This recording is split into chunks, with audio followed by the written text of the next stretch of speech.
Ocupo a tribuna no dia de hoje para tratar de uma questão que me parece relevante para o país.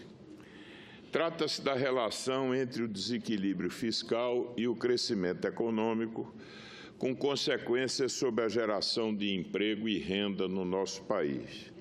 Recentemente, o Congresso Nacional aprovou mudanças nas metas de resultado primário, implicando em ampliação dos déficits até 2020.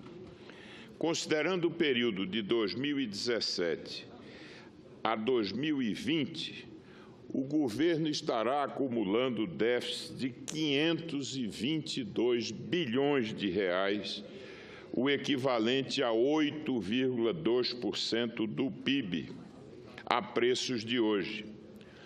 Um estudo recentemente divulgado pelo Departamento Econômico de uma grande instituição financeira aponta que a perspectiva de déficits primários até 2022, com a consequente elevação da dívida pública, que poderá atingir um elevadíssimo percentual do PIB, tudo isso vai fazer com que o Brasil conviva durante muitos anos com déficits nominais elevados.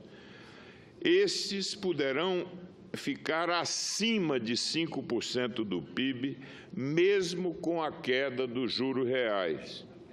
Segundo os economistas, esse comportamento tende a desviar para o setor público grande parte dos recursos que seriam destinados ao financiamento dos investimentos. Portanto, isso tende a manter baixa a taxa de investimento do país, dado que o setor público está drenando a poupança privada para atender suas necessidades de financiamento, o que compromete o crescimento potencial do país. Senhor presidente, senhoras e senhores senadores, esse efeito ocorre porque empresários e, por que não dizer, os agentes econômicos em geral, consumidores, os poupadores, perdem a confiança no futuro quando os entes públicos estão financeiramente fragilizados. Não se sentem motivados a investir na atividade produtiva e preferem, paradoxalmente, aplicar em títulos públicos, considerados ainda os papéis mais seguros. É um paradoxo, porque na medida em que esse desequilíbrio fiscal se acentue, a ponto de elevar extraordinariamente a dívida pública, evidentemente que os títulos públicos também perderiam, por assim dizer, a sua credibilidade. Nesse movimento, a poupança privada é canalizada para o Estado, ajuda a bancar essa máquina pública e, sobretudo, a financiar os gastos gerais e, especialmente, os gastos obrigatórios, que têm crescido de maneira explosiva no Brasil. O resultado é que, enquanto as contas do setor público não voltam ao azul, a tendência é de queda geral dos investimentos. De fato, a má qualidade do ajuste fiscal inibe o crescimento. Segundo os últimos dados do Tesouro Nacional, os investimentos públicos estão no menor patamar em 10 anos. São 38 bilhões de reais a menos em relação ao pico alcançado em 2014, ou seja, uma expressiva queda real que alcança quase 70%. As despesas com obras, conservação de estradas e com o programa Minha Casa Minha Vida caíram 40% desde o fim de 2013. Assim, com essa perspectiva, o estudo aponta que o crescimento do PIB do Brasil de 2% ao ano na próxima década parece o cenário mais provável, tendo em vista a queda da taxa de investimento da economia brasileira. Isso nos situaria abaixo da média dos países emergentes, que está próxima de 5%, e aquém da própria média do crescimento global da economia mundial, que se situa, segundo essas projeções, em 3%. Senhor presidente, senhoras e senhores senadores, um ajuste fiscal gradual que compensasse os efeitos sobre a queda dos investimentos exigiria uma expansão da produtividade bem maior do que a sua média histórica, sobretudo no período mais recente. O alcance de um crescimento do PIB de 4%, por exemplo, após 2020, exigiria a ampliação média da produtividade global de 2,5% ao ano, taxa que nós só alcançamos lá atrás, na década de 70, meu caro deputado Silvio Costa, que participa aqui dessa sessão do Senado Federal. O sucesso da estratégia de consolidação fiscal depende não somente da aprovação das reformas macroeconômicas, para garantir o cumprimento, inclusive, da emenda constitucional número 95, que limita a expansão dos gastos primários do governo federal, mas dependeria, em grande medida, da implementação de reformas microeconômicas para elevar a eficiência da economia, sobretudo porque já colhemos 90% dos benefícios que estão relacionados ao chamado bônus demográfico, ou seja, os ganhos de produtividade que derivam da incorporação de um contingente maior de pessoas ao mercado de trabalho. Ou seja, a agenda de reformas microeconômicas ganha ainda mais importância, dado que se busca obter ganhos que serão cruciais para o crescimento econômico e contribuirão ainda para equacionar o grave problema das contas públicas em nosso país.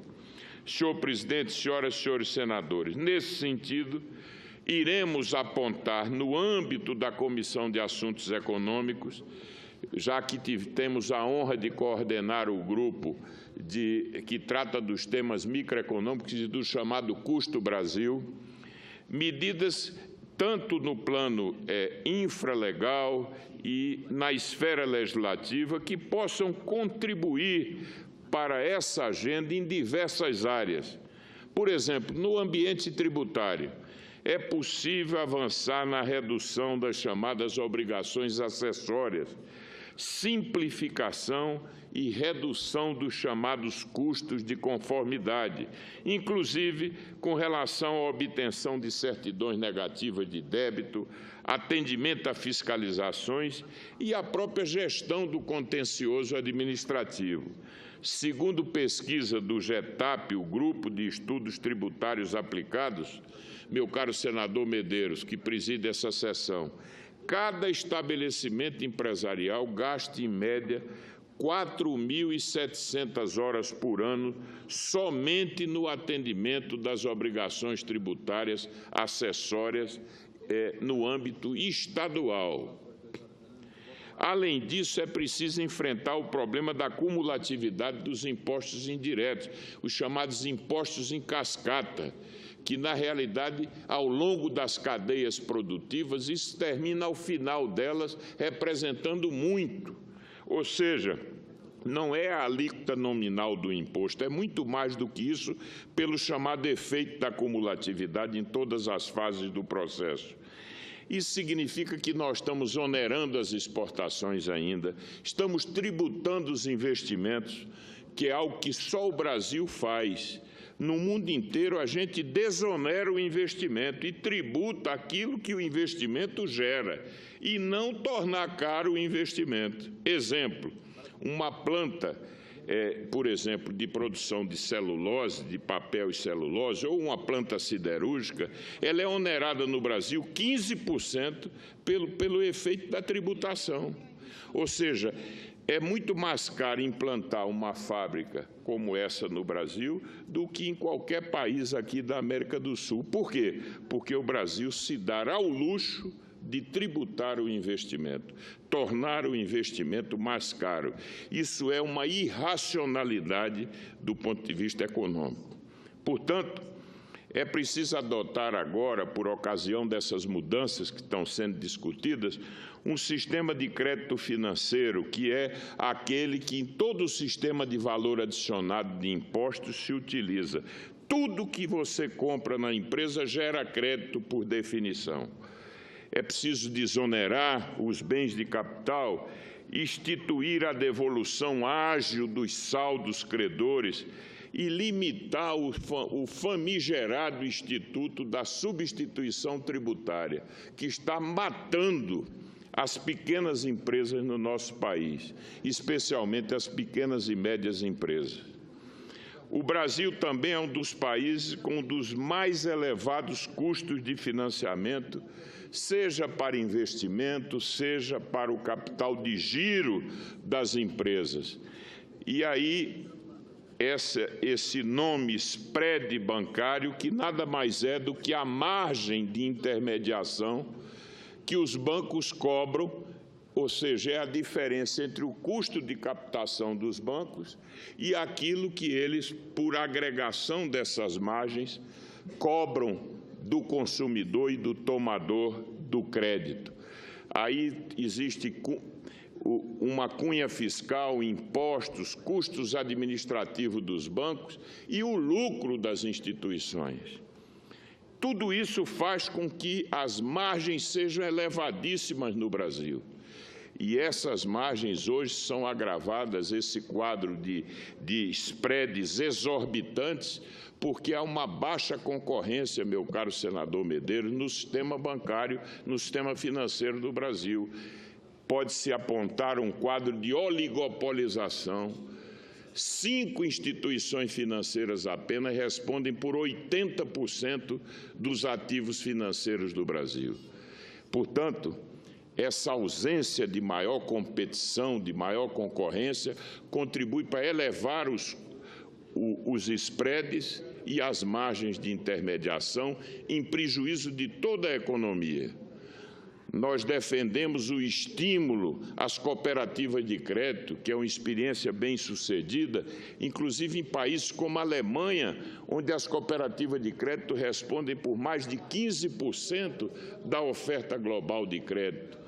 As novas plataformas, inclusive tecnológicas, como as fintechs, em suma, é preciso que novos players, novos atores possam chegar ao mercado de crédito para reduzir os custos de intermediação no Brasil. Apesar do Congresso ter aprovado recentemente medidas importantes para essa agenda, como, por exemplo, a diferenciação de preços à vista e a prazo nos cartões de crédito, a implantação da duplicata eletrônica, que aumenta a segurança jurídica dos financiamentos garantidos por recebíveis mercantis, e a instituição da chamada letra imobiliária garantida, que objetiva fomentar fontes complementares de financiamento para o setor imobiliário, por exemplo. Temos, meu caro senador Medeiros, um longo caminho a percorrer, como reformar a lei do cadastro positivo, que é aquela que oferece ao bom pagador um tratamento diferente, e a lei de recuperação judicial, que precisa ser atualizada, além de fomentar a concorrência, como já referi, com a participação de novos agentes financeiros, e já destaquei cooperativas, fintechs e até mesmo empresas simples de crédito, que, conforme proposta feita pelo SEBRAE, por exemplo, que seria também uma nova figura que aplicaria apenas recursos próprios e que, portanto, teria condições de poder também oferecer uma possibilidade de ampliar a oferta e canalizar a poupança para a área de crédito. Além de garantir a participação do CAD nos processos de fusão e aquisição no sistema financeiro.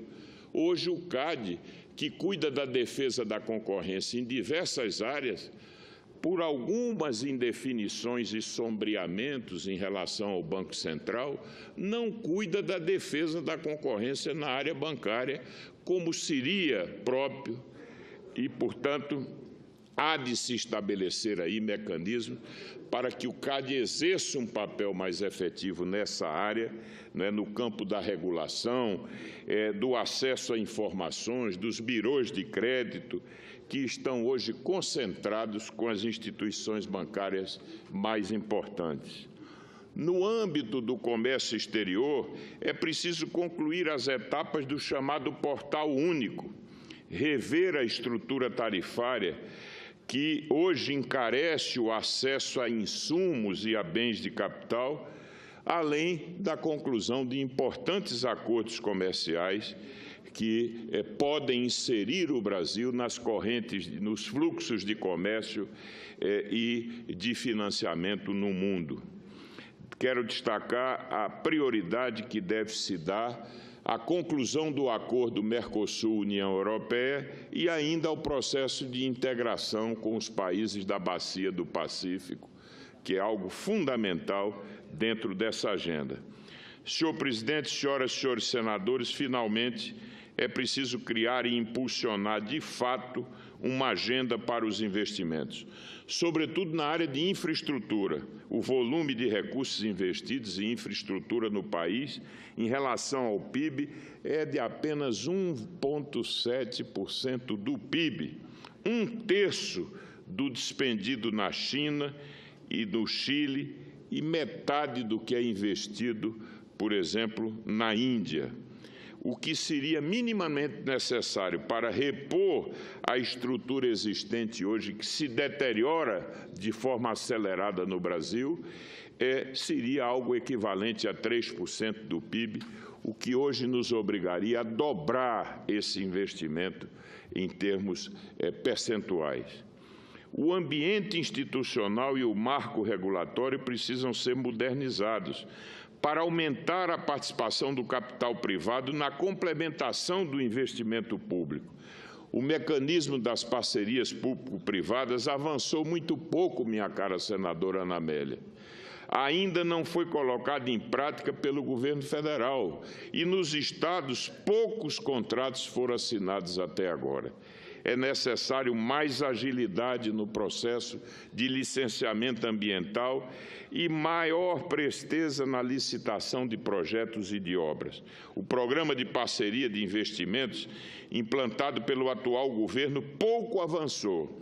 E os sinais, como já referi, de deterioração da oferta de infraestrutura são evidentes e só não são mais perceptíveis em função de que, com o quadro de baixíssimo crescimento e, mais do que isso, de queda do produto, de estagnação e mesmo de depressão econômica, essa demanda tem sido menor, ou seja, a nossa infraestrutura tem sido menos exigida na medida em que o Brasil caiu, o nível de atividade econômica caiu extraordinariamente. Finalmente, na área de investimento público, a retomada de mais ou menos 1.600 obras inacabadas no âmbito do governo federal é algo também fundamental para o sucesso dessa agenda. Finalmente, senhor presidente, o ajuste fiscal, nós reconhecemos, é uma condição necessária, mas não suficiente. É preciso que o governo possa criar as condições, e isso envolve uma agenda densa, desafiadora, multidirecionada, para que, através também dessas reformas microeconômicas, o Brasil possa estimular a produtividade e, a partir daí, inaugurarmos um ciclo de crescimento que se pretende sustentável e que garanta maior dinamismo e maiores oportunidades ao nosso país. Era esse o pronunciamento, eu agradeço ao presidente.